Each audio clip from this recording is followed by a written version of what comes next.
Throughout my life, I've always had this tendency to start everything at the very beginning, even when it seemed completely unreasonable. This applied to numerous video games, books, TV shows, even my choice of meals.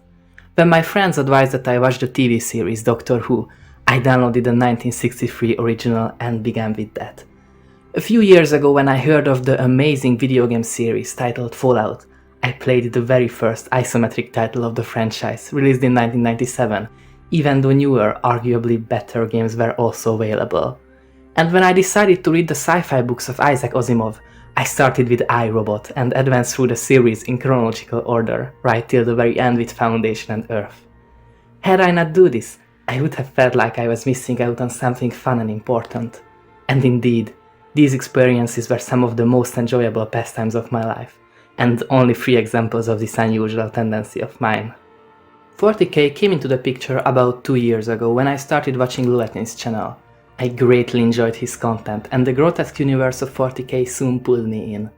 I was fascinated by the mix of satire, grimdark and fantasy that this world was, drinking in all the lore and stories I could find. Soon enough, Oculus Imperia 2 entered my frame. His brilliantly conducted immersive videos left me in awe.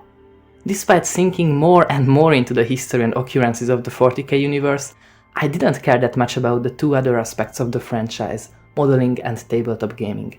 I had no time, no money, and no company to do so. It seemed like the lore is the only part of the hobby that I will ever be familiar with.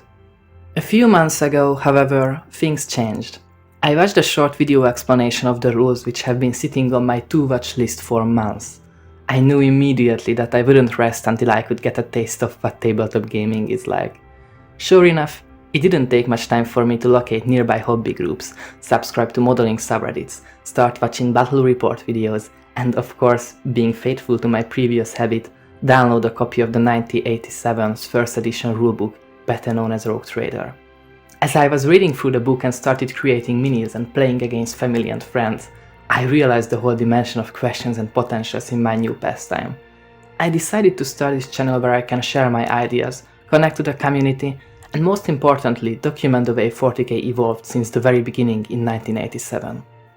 What exactly can you expect to see here? As the channel's name suggests, I won't feature painted official minis, but they would not be adequate anyway. If you are looking for traditional battle reports, you won't find them here.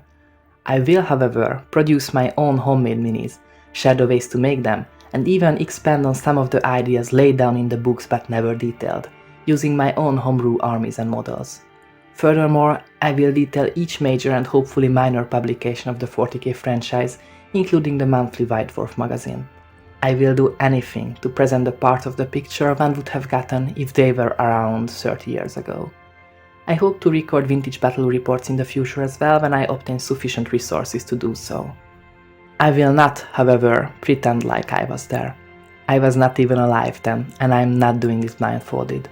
I am familiar with the current lore and basic rules for the tabletop. I doubt that I have to say this, but I am also not a native English speaker.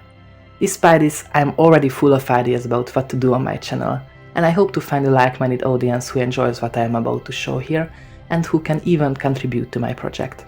I plan to make this channel as interactive as possible, asking for your ideas and opinions frequently.